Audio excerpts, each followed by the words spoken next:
Natmuy, Ya. Iya. udah jadi rahasia umum gak sih kalau katanya anak-anak tuh lebih sensitif sama hal-hal gaib, ya kan?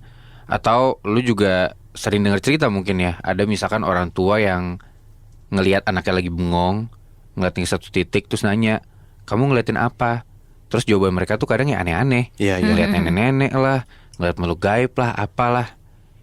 Gue nggak tahu sih apakah memang itu emang anak kecil defaultnya tuh bisa ngeliat hal gaib atau enggak ya. Ya kalau kita bertiga sih gue yakin emang nggak bisa kan. Cuman mungkin emang banyak juga anak kecil yang dari dulu itu udah ngeliat hal-hal gaib yang sejelas itu gitu loh. Iya bener Bi. Bahkan gue juga punya cerita. Ada anak kecil yang dari umur 6 tahun, dia tuh gak cuma ngelihat makhluk halus, bahkan dia tuh juga bisa nyentuh makhluk halus itu. Wow. Nah nanti gue ceritain ya. Lo mulai duluan Bi.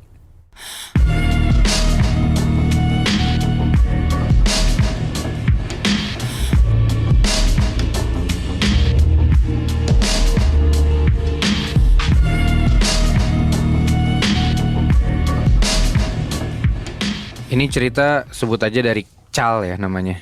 Oke. Dari sebuah dusun di salah satu daerah Kabupaten Tapal Kuda di Jawa Timur. Dan by the way ini nama samaran dia, dari awal dia ngirim cerita ini. Cal ini. Cal, Oke. yes.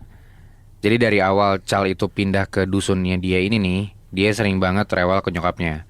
Katanya dia nggak mau tinggal di situ. Terlebih lagi karena saudara-saudaranya dia itu selalu nyeritain kisah-kisah serem. Jadi bukan rasa nyaman yang dia rasain, tapi malah ketakutan di dusun itu. Oke. Sebetulnya dusunnya tuh nggak beda dari dusun-dusun lain. Suasananya tuh awalnya tentram, banyak banget tempat-tempat buat belajar agama, ada masjid besar, tiap RT juga ada musola, ada pesantren, ada madrasah, ada juga TPQ di situ. Tapi di balik itu semua ternyata dusunnya Cal ini banyak nyimpen kisah serem, mitos, sampai keyakinan yang masih diceritain sampai sekarang. Mulai dari mitos Watu Lumbung, jadi ada sebuah batu besar purba gitu di dusunnya dia. Ada randu bengkong, pohon randu bengkok, bekas WC umum yang gak kepake, pemandian lama, mata air kuno, jalur tengkorak, tempat kejadian kriminal pembunuhan dan gantung diri, tuh ada semua di dusunnya dia. Anjing, ngeri banget ya. Dari kecil cerita-cerita itu tuh udah nempel di ingatannya si Cal ini. Sampai ada satu ketika, waktu masuk di bangku SMP sekitar tahun 2005-2006, sekitar 1 bulan sebelum bulan Ramadan, ada sebuah kejadian menghebohkan di dusunnya dia ini. Dimulai dengan munculnya suara-suara misterius yang kejadian di RT 3. Nah, lokasi RT 3 ini tuh emang lebih dalam di dusunnya ini. Beda sama RT 1 dan RT 2 yang deket sama jalan desa dan jalan raya antar provinsi. Nah, akses untuk menuju ke RT 3 ini pas itu tuh masih minim penerangan. Beberapa rumah warga bahkan masih bersebelahan sama sawah, kebun, dan bekas hutan zaman dulu lah. Nah, awalnya ada berita muncul suara-suara aneh gitu, yang konon diduga berasal dari RT 3. Nah, suara-suara ini tuh macam-macam, mulai dari suara bayi nangis, suara anak kecil, sampai suara orang dewasa tuh minta tolong. Nah, awalnya warga RT 3 ini nggak ngehirauin kejadian itu. Sampai pada akhirnya suara-suara itu hilang, tapi justru mulai bermunculan penampakan yang ganggu sebagian orang di sana. Salah satu yang jadi korban ini temannya Cal, namanya Fandi. Abis pulang sekolah, Fandi ini tidur di ruang tamunya dia, karena dia kecapean dan ngantuk. Waktu itu dia heran, kenapa kok di rumah dia sepi banget. Adek sama ibunya juga gak ada sama sekali nih di rumah. Karena ngantuk, dia tidur, dan tiba-tiba dia kebangun karena dia ngedenger suara pintu rumahnya tuh kayak dibanting. Iya. Tapi tiba-tiba pas Fandi bangun, dia nggak bisa gerak sama sekali Moy. Karena dia ngelihat ada 2 sosok yang lumayan gede lagi ngehadang dia di pintu. Duh. Itu dia shock banget. Sampai akhirnya Fandi tuh pingsan, nggak sadarin diri, dan dia tuh baru sadar pas ibunya teriak bangunin Fandi. Sambil nanya, Fandi kenapa? Fandi ceritain lah semua yang dialamin. Apa yang dia lihat pas itu. Tapi 2 sosok yang tadinya ada itu udah gak ada sama sekali. Nah, RT 3 tuh mulai geger. Cerita Fandi kesebar, ada yang percaya, ada yang enggak, ada yang nanggep Fandi juga ya kecapean doang kali. Tapi kejadian itu tuh gak berlangsung lama Moy. Karena ternyata teror itu tuh lanjut. Di besok-besok harinya, beberapa tetangga Fandi tuh mulai ngalamin kejadian yang sama. Mulai dari suara sampai ada penampakan yang muncul ngehantuin mereka. Ya. Oke. Nah salah satunya nih, ada ibu-ibu, sebut aja namanya Bu Imah ya. Pas malam-malam dia tuh pengen ngambil wudhu di sumur belakang rumahnya. Tiba-tiba dia dikejutin ada suara yang manggil dari arah belakang, manggil dia. Tapi dia ngerasa nggak mungkin ada suara itu manggil dia, karena suara yang dia kenal itu asalnya dari suara temennya dia yang udah meninggal. Nah beberapa orang juga mulai ngedapetin gangguan tuh, kayak kaca rumah tuh dihantam sama benda, ada suara ular yang jatuh ke atap rumah, dan muncul banyak sosok-sosok besar berbulu gelap. Nggak ada yang tahu kenapa teror itu mulai muncul, dan yang lebih ngekhawatirin lagi, nggak ditebak nih siapa yang bakal kena teror tersebut, karena random banget. Setelah sebelumnya itu semua cerita di RT 3, gangguannya tuh mulai nyebar ke wilayah RT 2. Dan intensitasnya atau semakin sering lah kejadian si teror-teror hantu ini. Beberapa rumah warga di RT 2 juga ikut dapet teror. Termasuk rumah tetangganya Cal, namanya almarhum Bapak Nam. Oke. Jadi Bapak Nam ini dia tuh pedagang di pasar, dan dia dagangnya tuh malam-malam pakai mobil. Nah kejadian itu terjadi pas malam-malam sebelum si Pak Nam ini berangkat ke pasar. Nah mobilnya Pak Nam ini tiba-tiba nyala sendiri Nat, Moy. Klaksonnya berulang kali bunyi, padahal nggak ada yang nyalain mobil. Dan itu tuh ngebikin seisi rumahnya Pak Nam ini kebangun. Nah kejadian-kejadian itu bikin Cal makin takut sama dusunnya dia. Dia ngomong ke bokapnya kalau dia tuh makin gak betah buat tinggal di situ. Tapi bokapnya Cal ini ternyata udah punya tindakan pencegahan lah. Jadi bokapnya Cal ini yang juga seorang penasehat musola, itu tuh udah musyawarah sama pengurus musola lainnya dan minta bantuan seseorang. Nah kebetulan salah satu anak perempuan Bapak Nam, itu namanya Mbak Isti, itu kenal sama seorang Gus gitu, karena pernah belajar agama dan kenal sama orang-orang di pesantren terdekat. Nah Gus ini asalnya dari pesantren di kabupaten atau kotanya si Cal ini. Jadi rencananya adalah ada hari di mana dilakuin dalam tanda kutip pembersihan, dan itu akan dilakuin di dusunnya si Cal ini. Oke. Nah di hari yang udah dijadwalin itu, si Gus ini bawa asistennya 2 orang. Mereka ngumpul di rumahnya Bapak Nam dan ketemu sama pengurus-pengurus musola. Terus si Gus ini mulai ngedata tuh dan ngedengerin cerita-cerita orang-orang yang udah ngalamin teror, termasuk si Fandi, temannya Cal ini. Setelah semuanya udah jelas, terus si Gus ini nyiapin lah rencana serta minta beberapa perlengkapan. Nah Gus ini minta untuk disediain wilayah yang cukup lapang gitu untuk ngelakuin upacara atau ya kegiatan pembersihan inilah. Dia juga minta bantuan para warga yang dirasa tahu tentang hal-hal semacam ini. Tujuannya biar orang-orang yang berani atau ngerti untuk hal-hal kayak gini, istilahnya tuh bakal mancing para makhluk-makhluk gaib ini untuk ngarahin ke tempat si pembersihan ini. Jadi mancing buat ke lapangan gitu lah. Nah salah satu pengurus musola itu nyaranin pakai aja nih lapangan bola di belakang komplek gudang air mineral buat digunain sebagai area pembersihan ini. Udahlah, Gusnya setuju. Terus datang ke tempat itu, diikutin beberapa pengurus musola ke sana. Nah, yang ngebikin kaget adalah ternyata rencana pembersihan ini awalnya kan cuma diketahui sama Gus, terus beberapa orang yang ngasih data tentang mereka yang pernah kena teror Gangguan dari itu makhluk ya, sama pengurus-pengurus musola kan. Tapi ternyata yang bikin kaget adalah rencana pembersihan ini tuh udah diketahui sama banyak orang. Jadi pas ngelakuin acara, upacara atau kegiatan pembersihan ini, banyak banget masyarakat tuh datang ke sana. Bahkan yang datang tuh nggak cuma satu dusun, tapi dari desa-desa lain juga datang. Termasuk anak-anak dari wilayah desa lain itu tuh datang ke si lapangan pembersihan ini. Buat nontonin doang gitu kan? Buat nontonin doang. Ganggu sih sebenarnya. Nah, pengurus musola lain juga, sebut aja Pak Fikri, itu ngewanti-wanti warga. Kalau misalkan mau ikut, syaratnya tuh mereka bersedia buat jadi pagar gaib, dan orangnya tuh harus umurnya di atas 17 tahun, laki-laki dan kuat. Jadi mereka tuh ditugasin buat ngelilingin si Gus ini dan jaga-jaga sambil terus berdoa. Karena dia khawatir nih, kalau misalkan yang lihat tuh anak-anak belum cukup umur, bener kata lu Moy, ya nanti repot soalnya kan. Karena ya menurut mereka acara pembersihan ini tuh sakral dan emang gak main-main gitu lah. Termasuk Cal nih. Dia juga dilarang sama nyokapnya karena ya dia masih di bawah 17 tahun kan. Jadi yang ikut proses pembersihan ini cuman bokapnya Cal. Cal sama ibunya itu di rumah. Nah tapi karena udah penasaran banget, akhirnya Cal ngebohong nih ke ibunya kalau dia tuh mau pergi ke rumah temennya. Temennya namanya Ramada. Baru dari situ sampai di rumah temennya nih, si Cal ini pergi ke tempat pembersihan ini. Setelah dia rayu-rayu ke nyokapnya, bisalah dia pergi nih sama temennya ke rumah si Ramada ini. Nah sampai di rumahnya Ramada, mereka berdua tuh ngendap-ngendap lewat pintu belakang. Mereka jalan menuju ke area sawah yang gelap dan mereka ngeloncatin jalan, langsung lari tuh turun ke area lapangan bola. Nah sampai mereka di sana, mereka berdua kaget banget Nat, Muy. Karena ternyata posisi pagar gaib yang tadinya udah direncanain itu berantakan. Asumsinya mungkin kalau misalkan bikin pagar gaib, entah itu lingkaran atau mereka dempet-dempetan gitu ya. Ini tuh udah orang-orang udah pada pencar-pencar. Ada yang masih di area pembersihan itu, tapi ada juga yang udah jauh dari sana.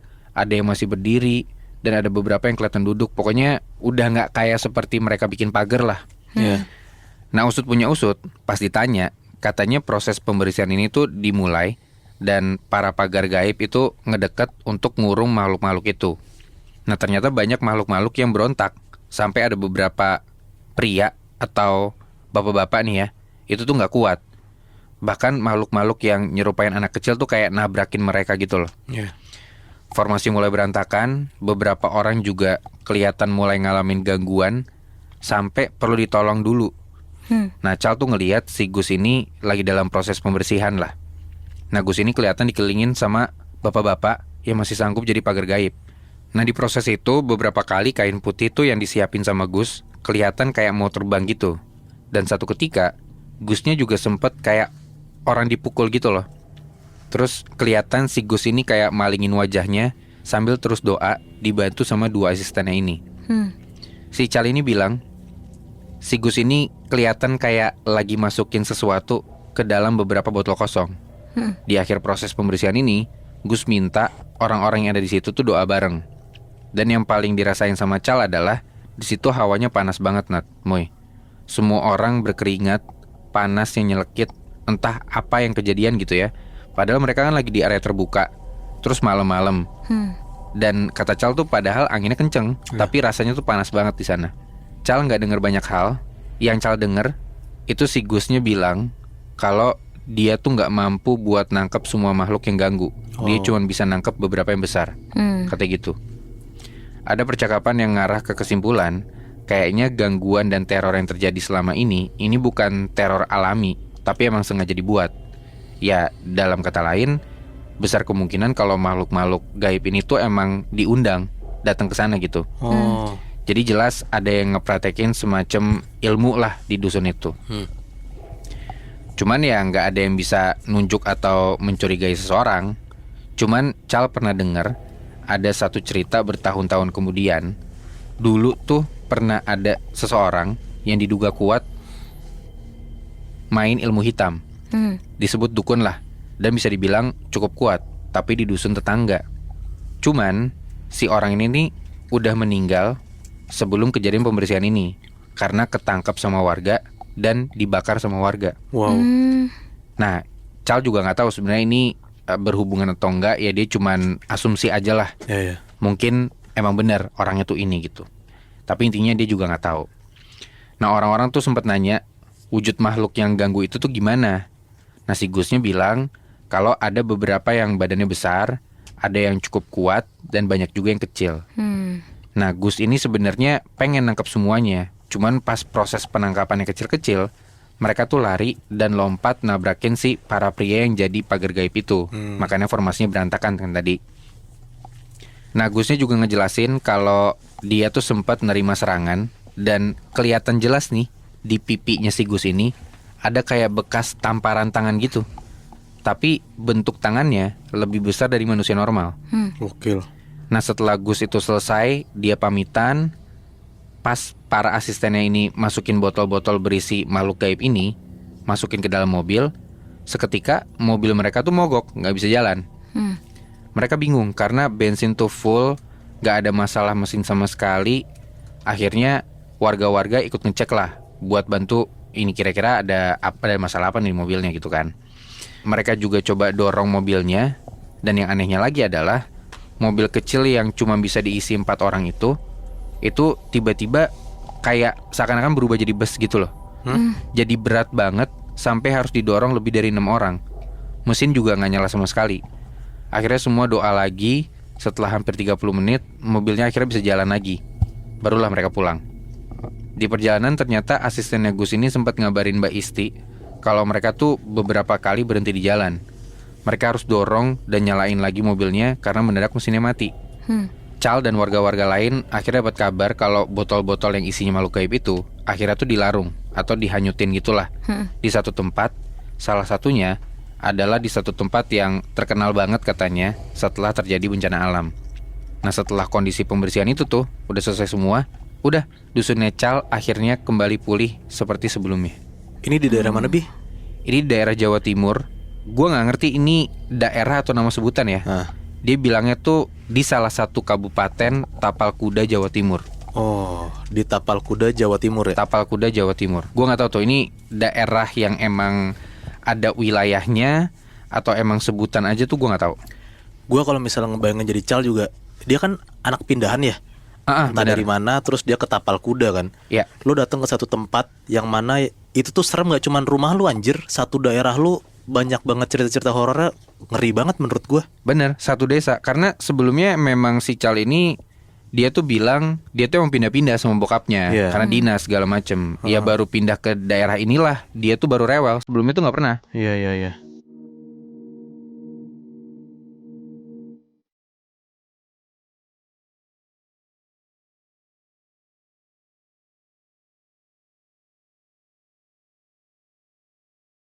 Cerita ini dialamin sama Kirana waktu pas dia masih SD SMP gitu. Nah, background keluarganya dulu, jadi Kirana tuh keluarganya emang sensitif banget sama hal-hal yang kayak berbau makhluk halus gitu, terutama keluarga nyokapnya. Kirana ini pun juga udah sensitif setelah dia puber waktu pas kelas 5 SD.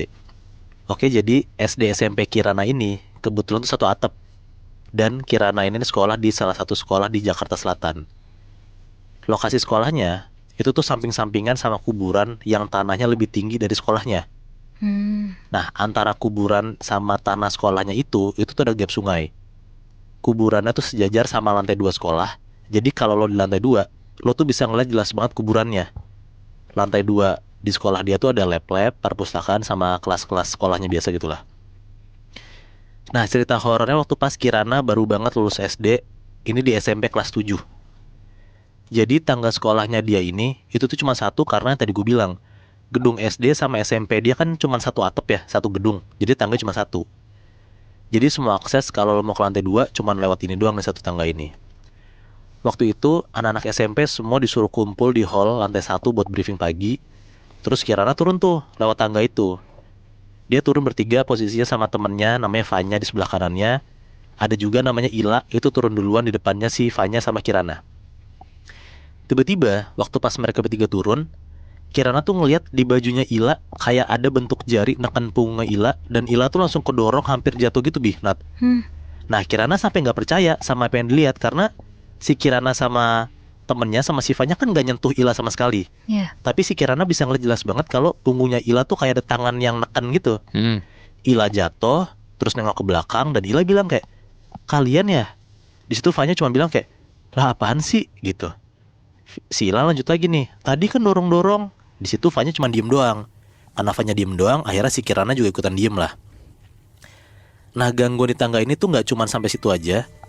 Katanya pernah waktu itu Kirana mau pulang, lagi turun nih di tangga bareng sama teman-temannya yang lagi posisi tuh di belakang. Jadi Kirana tuh turun duluan. Pas Kirana turun tangga, dia tuh turun sambil kayak ngobrol nengok-nengok ke belakang gitu. Karena kan semua temannya di belakang dia tuh. Jadi dia turun tangga sambil nengok-nengok ke belakang gitulah. Pas dia lagi ada di bordes tangga tuh kayak tempat istirahat yang ada di tangga gitulah. Dia mau turun nih ke tangga satu lagi. Posisinya waktu pas dia turun, dia nengok ke depan lah ke arah tangga. Tiba-tiba Kirana ngeliat ada anak kecil, rambutnya tuh kayak berantakan, gak pernah disisir. Bajunya tuh kayak semacam daster warna fuchsia gitu, kayak pink-pink unguan. Dan ada kayak motif bunga-bunga warna hitam gitu. Si sosok cewek ini lompat dari anak tangga yang di tengah-tengah ke anak tangga yang di depan Kirana, sambil nyengir. Terus anak itu hilang gitu aja. Oh. Nah masalahnya di situ yang lihat cuma Kirana. Karena waktu pas udah turun tangga, teman-temannya tuh kayak ngobrol biasa aja gitu Nat. Nggak ada yang nggak sama sekali kalau ada sosok cewek ini tiba-tiba hilang gitu loh. Ya. Nah setelah kejadian tangga itu, yang paling sering itu katanya di sekolah si Kirana ini ada hantu yang suka niruin warga sekolah. Dan kali ini kejadian yang Kirana alamin tuh disaksiin sama temennya. Jadi penjaga koperasi di sekolah Kirana tuh ada 2. Sebut aja namanya Mas Luis sama satu lagi namanya Mbak Lita. Nah si Mas Luis sama Mbak Lita ini tuh shift-shiftan ganti-gantian. Kalau pagi yang cowok, kalau yang siang tuh giliran si Mbak Lita gitu sampai pulang sekolah. Nah Mbak Lita, kata si Kirana, sering banget jadi kayak 2 orang gitu Nat. Yang satu ya pasti bukan Mbak Lita dong, sosok yang nyerupain Mbak Lita gitu. Jadi awalnya Kirana ngeh pertama kali tuh waktu pas sore-sore, Kirana tuh habis ujian susulan gitulah. Nah dia jalan tuh ke lobi sekolah sendirian. Jadi layar gedung sekolahnya si Kirana itu tuh yang paling depan itu TK, masuk dikit tengah-tengah tuh SD, dan paling belakang tuh SMP. Nah Kirana ngeliat si Mbak Lita ini jalan ke ruang guru SD ke arah SMP. Kirana sapalah nih si Mbak Lita. Pas disapa, si Mbak Lita tuh cuman kayak diem doang gitu, kayak jutek. Nah Kirana mikir kayak, oh mungkin emang Mbak Lita suka kayak gitu, karena banyak banget murid-murid tuh yang suka ngutang di koperasi, makanya suka bete gitu. Kirana mikirnya kayak gitu. Ya. Nah tapi pas Kirana jalan lagi ke depan, ini kan udah ke arah wilayah TK ya, Kirana ketemu lagi sama Mbak Lita. Nah bajunya sama persis sama apa yang dia lihat barusan, tapi kali ini si Mbak Lita tuh ramah. Ditanyalah sama Kirana kan kayak, Mbak bukannya tadi lagi jalan ke arah SMP ya Mbak? Mbak Lita bilang, lah enggak, orang aku habis ngambil cateringan dari depan. Nah Kirana disitu mikir, oh mungkin dia salah lihat gitu. Besokannya Kirana ceritalah ke temennya si Vanya. Nah Kirana tuh nyeritain ke Vanya waktu pas jam istirahat sambil jalan ke kantin. Baru banget Kirana ceritain, langsung kejadian Nat. Hal yang sama tuh keulang lagi kayak kemarin. Dia tuh ngelihat Mbak Lita lagi jalan dari arah kuburan lantai bawah ke kantin. Nah FYI, lantai bawah ini tuh ngadep ke kuburan. Kelas 1 sama kelas 2 SD tuh ngadep ke kuburan gitu. Nah pas dia lagi jalan dari arah kelas 1-2 itu ke arah kantin, dan tiba-tiba mereka tuh ketemu sama Mbak Lita lagi dari arah dalam kantin mau keluar kantin. Nah Kirana sama Vanya tuh cuma ngeliat-liatan, terus kayak sama-sama diam aja gak berani sapa Mbak Lita, karena dia mikir kayak, baru banget dia lihat si Mbak Lita jalan dari arah kuburan, tiba-tiba dia ngeliat Mbak Lita lagi masuk ke arah kantin gitu. Nah semenjak hari itu akhirnya Kirana sadar kalau ada sosok yang emang suka nyerupain warga sekolah gitu. Dan belakangan baru diceritain sama satpam sekolahnya kalau emang sering kejadian kayak gitu. Dulu tuh sering banget si satpam lagi ronda malam ketemu sama kepala sekolah SD di lantai 2 depan tangga. Pas ditanya sama si satpam ini gak ada yang nyaut nih, si kepala sekolah diem aja. Taunya besok pagi si satpam ini baru tahu kalau kepala sekolahnya tuh udah pulang dari sore. Nah temennya Kirana ada namanya cowok Aldo gitu ya. Nah ternyata ngalamin hal yang sama kayak si satpam dan si Kirana. Si Aldo ini nih emang temennya Kirana dan emang pinter lah gitu. Jadi kayak guru-guru tuh suka percayalah ke Aldo apa-apa tuh kayak si Aldo dimintain tolong sama guru-guru gitu. Nah suatu hari si Aldo tuh disuruh balikin alat-alat biologi sama guru biologi namanya Pak Sandi. Nah pelajaran biologi itu tuh pelajaran terakhir. Nah jadi si Aldo tuh kayak ngebalikin barangnya tuh buru-buru gitu loh karena mau pulang. Nah Kirana tuh kebetulan masih ada di kelas lagi beres-beres barang.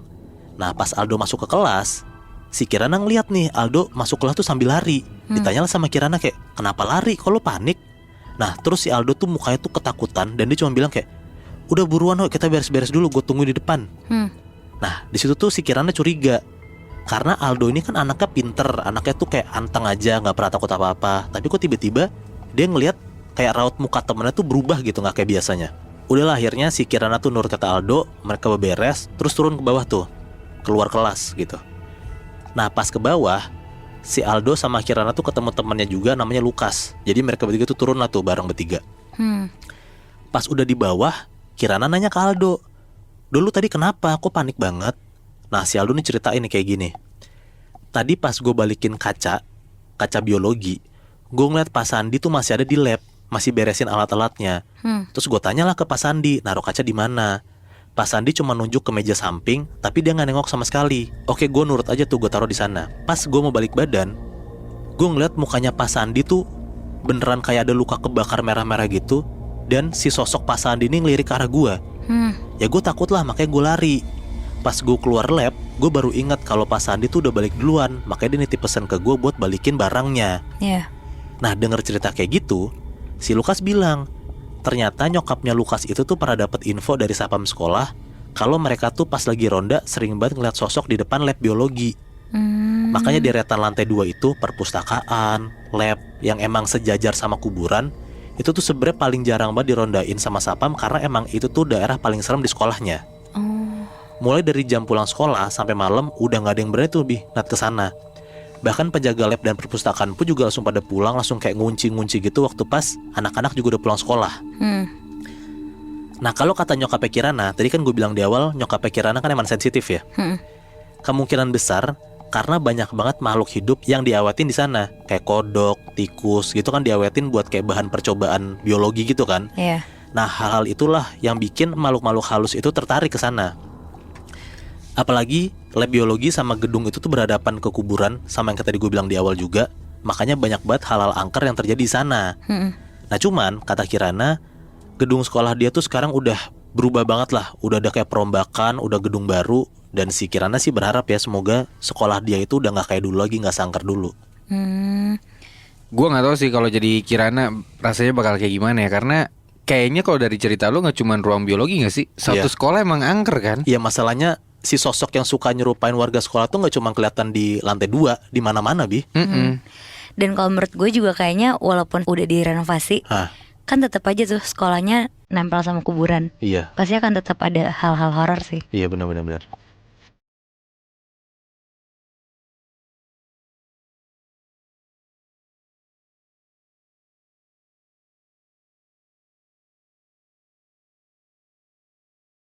Moibi, gue punya cerita tentang satu perempuan, kita sebut aja namanya Rina. Dan ini pengalaman dia waktu umur 5 tahun. Rina punya satu adik laki-laki yang beda 2 tahun sama dia. Dan mereka tinggal di Magelang. Nah, kata almarhum papanya Rina, waktu adiknya Rina ini masih bayi, dia tuh sempat keliling kompleks sama babysitternya yang kita sebut aja namanya Mbah ya. Terus setelah muter-muter komplek itu, mbahnya tuh cerita kalau pas lagi jalan-jalan, si mbahnya nih disamper sama kayak nenek-nenek yang gak dikenal. Terus nenek-nenek itu bilang, jaga anak ini baik-baik, ada sesuatu sama anak ini. Semenjak hari itu, bapak sama ibunya Rina tuh langsung ekstra banget lah buat jagain adiknya Rina. Tapi makin lama, tanda-tanda aneh tuh malah lebih ada ke dirinya si Rina. Nah, si ibunya Rina tuh cerita kalau Rina tuh jadi punya kayak teman hayalan yang cuma si Rina sendiri nih yang bisa ngeliat. Rina juga katanya sering mimpi kalau dia tuh diajak main sama jin-jin yang ada di rumah dia itu. Dan makin bertambahnya umur, gangguan yang Rina rasain tuh makin banyak lagi. Jadi di rumahnya Rina ada mbak yang kerja dan nginep di rumah. Mbak yang kerja di rumah Rina ini tuh masih kuliah. Waktu itu mbaknya Rina ini ngajak temennya buat nginep di rumah Rina karena mau ngerjain tugas bareng. Nah pas malam-malam Rina tuh minta tidur bareng sama mbak dan temennya ini. Rina langsung masuk ke kamar si mbak. Dia bawa semua boneka-bonekanya, terus ditata rapi lah ke arah tembok. Terus Rina tidur duluan di situ. Sementara si mbaknya sama temennya ini masih nugas. Dan pas udah tidur, si Rina ini tiba-tiba kebangun. Terus pas kebangun itu Rina langsung ngadep ke boneka-bonekanya dia. Dan pas dia lihat, si boneka-bonekanya ini tuh penuh sama sisik ular. Rina di situ langsung nengok ke tembok di atasnya dia. Dan sama tuh, tembok-tembok itu juga berubah jadi sisik ular. Terus di situ Rina tuh ngelihat tangan sama kakinya dia juga penuh sama sisik ular. Di situ Rina cuma bisa nangis, teriak-teriak sampai mbak dan temen yang masih fokus nugas langsung nyamperin Rina. Tapi Moibi, bukannya Rina tenang pas disamperin, dia malah makin nangis karena ternyata muka mbak sama temennya ini juga penuh sama sisik ular. Semua sisik ular yang dilihat si Rina ini warnanya tuh hitam keijuan. Terus cepet-cepet lah mbaknya ngegendong Rina keluar kamar. Dan pas udah di luar kamar, Rina kaget banget tuh. Di situ dia ngelihat rumahnya itu tuh banyak pohon bambu yang ditempel obor sama lilin, terus berjejer gitu sepanjang ruangan. Serem banget anjir. Dan yang lebih anehnya lagi, ruangan di dalam rumah Rina tuh berubah jadi hutan luas, banyak pohon-pohon gede. Di Di situ Rina langsung dibawa ke kamar bapak ibunya. Terus Rina digendong sama bapaknya dan langsung ditidurin lah ke tempat tidur. Setelah kejadian itu, besokannya ada teman bapaknya Rina yang emang udah biasa ngelakuin pengusiran gitulah. Dia datang ke rumahnya Rina. Di situ seingatnya Rina, pengusirannya tuh pakai banyak bunga sama air. Nah karena Rina masih kecil, jadi dia tuh gak ngeliat pengusirannya sampai selesai. Terus singkat cerita, pas umur 6 tahun, Rina sama keluarganya tuh pindah ke Jawa Barat. Pas kelas 3 SD, katanya bapaknya Rina tuh sering bangun tidur dengan keadaan tuh lengan sama punggungnya ada bekas cakaran. Pola bekas cakarannya juga sama, jadi cakarannya tuh kayak dicakar sama 3 kuku. Nah kata teman bapaknya Rina ini, bapaknya ini masih diikutin sama siluman harimau warna putih yang tempat tinggalnya tuh di Magelang. Tapi setelah itu teman bapaknya Rina tuh ngingetin bapaknya buat selalu hati-hati. Dan karena kejadian itu, Rina tuh jadi dapat jawaban tentang sisik ular yang dialamin itu waktu itu. Ternyata di rumah Magelang sana emang banyak yang nunggu rumah itu. Salah satunya tuh siluman ular yang bukan cuma 1, tapi ada 2. Wow. Dan kedua ular itu tuh selalu ada di atas rumah. Rumah di Magelang itu tuh jadi kayak komplek baru gitu. Jadi masih sedikit lah rumahnya. Dan lebih banyak tuh kayak ada semak-semak, sawah, sama kebun orang gitu. Ya. Terus ada lagi nih Moibi, cerita yang gak cuma dialamin sama ibunya Rina dan Rina sendiri, tapi persisnya yang ngalamin tuh adiknya yang masih kecil. Jadi kejadiannya ini tuh 2 tahun yang lalu, tahun 2022. Awal mulanya ibunya Rina nih lagi ngandung anak yang ketiga. Jadi anak pertama itu Rina, terus yang kedua tuh ada adik laki-lakinya yang masih kelas 2 SD, dan yang ketiga ini masih di kandungan. Nah waktu ibunya lagi ngandung selama 9 bulan itu, gak ada kejadian apa-apa sama sekali. Sampai akhirnya ibunya Rina tuh lahiran di salah satu bidan yang tempatnya tuh gak terlalu jauh dari rumahnya. Cuma yang bikin seremnya itu, di depan lokasi tempat ibunya lahiran itu kayak ada sungai yang banyak pohonnya gitu. Dan sekitar jam 11 siang proses lahirannya lancar nih. Cuma katanya keluar kakinya dulu. Dan adiknya Rina itu perempuan. Seminggu berlalu gak ada apa-apa sama sekali, normal-normal aja. Sampai beberapa hari setelah itu, adiknya Rina yang bayi ini tuh setiap jam 3 sore sampai subuh nangis-nangis gak mau minum ASI. Terus setiap kali ngelihat wajah ibunya si Rina kayak takut gitu si bayi ini. Terus kalau siang-siang dia biasa aja nih mau minum ASI. Tapi sejak jam 3 sore sampai subuh balik lagi tuh dia gak mau minum dan nangis-nangis. Sampai akhirnya si ibunya Rina nih agak-agak frustasi gitu. Terus akhirnya dia tuh cerita lah ke ibu RT. Dan ibu RT-nya ini tuh kayak ngerukiah anak bayinya ini. Kebetulan si ibu RT-nya ini tuh kayak tahu sedikit-sedikit lah sama hal kayak gini. Tapi abis dirukiah itu beberapa jam setelahnya selalu balik lagi kayak gitu. Si bayinya ini tuh gak mau minum ASI lagi. Sampai akhirnya si Rina ini mimpi. Di mimpinya ini si Rina tuh ngeliat ada sosok cewek lagi jongkok di depan adik bayinya dia yang lagi tidur. Rambutnya tuh panjang nutupin mukanya. Posisi adik bayinya dia ini tuh lagi tidur di ruang tamu. Soalnya di rumah itu tuh cuma ada 1 kamar. Dan itu ditempatin sama adik laki-lakinya yang kelas 2 SD. Nah besokannya si Rina langsung cerita tentang mimpinya dia semalam itu ke bapak ibunya. Abis itu bapak ibunya nih langsung kayak pengen tahu nih sebenarnya apa nih yang terjadi sama si bayi ini. Akhirnya setelah 3 mingguan abis denger mimpinya si Rina, bapak ibunya tuh mutusin buat pergi ke orang pintar. Awalnya yang pergi tuh cuma bapak sama ibunya sama adiknya yang bayi. Tapi tiba-tiba Rina tuh di situ pengen banget buat ikut. Akhirnya sekeluarga lah mereka pergi. Nah lokasi tempat orang pintar ini tuh di daerah Saguling. Dan kebetulan orang pintar ini tuh masih saudara jauh bapaknya. Sebut aja si orang pintar ini namanya Mang Ujang.